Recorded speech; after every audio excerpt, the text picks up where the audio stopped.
Kami po ay delighted na makasama kayo sa araw na ito kung saan mag-umpisa ang inyong journey, no? To experience ang talagang isa sa mga masasabi natin hindi trabaho pero isang bokasyon na pinili ninyo, no? Para siguro maging mas maganda ang inyong kinabukasan. Pero sa dami-dami ng kurso ay pinili nyo ang mag-nursing. Ibig sabihin yan, kakaiba ang magiging dedikasyon ninyo sa kapwa nyo Pilipino, sa kapwa nyo tao. It is indeed a big sacrifice that you will be doing and learning, no, from these experiences that will be coming. But I am excited for you. I am excited for you because the field that you chose, ang pinili niyong kurso ay isa sa mga talaga naman sabihin natin pinakakulang na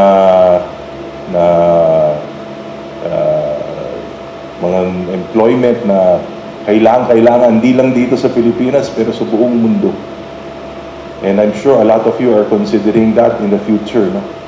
Pero meron lang akong konting paalala sa atin, mga nursing students natin ngayon.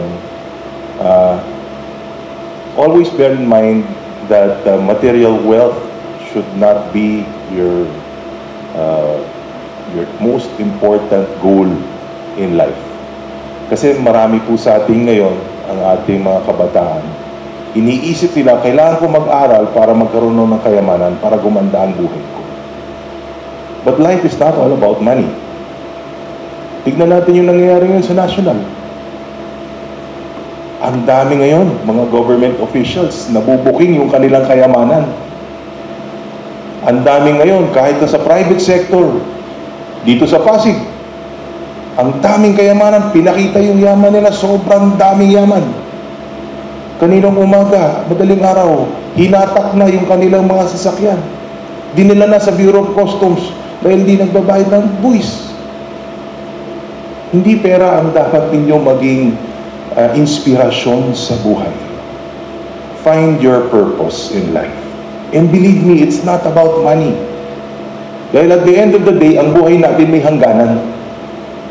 Wala pa ako nakikitang mayaman pagdating ng dulo ng buhay niya, inabaon ang kahit na isang singkong dulog.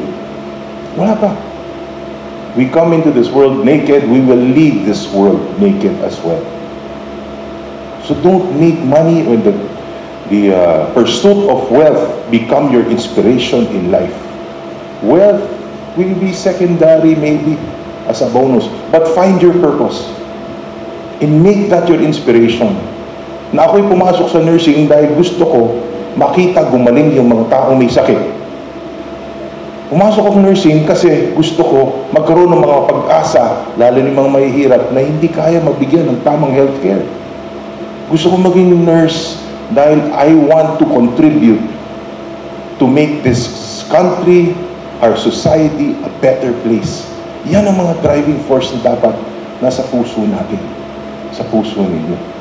And I think if you can be a shining light, no, in your own vocation, it will rub off to the rest of society. At gaganda, hindi lang ang ating komunidad dito sa ating lungsod, pati na rin ang ating bansa na nangangailangan ng tunay na mga bayani ngayon. At kayo ang mga bayani niyan.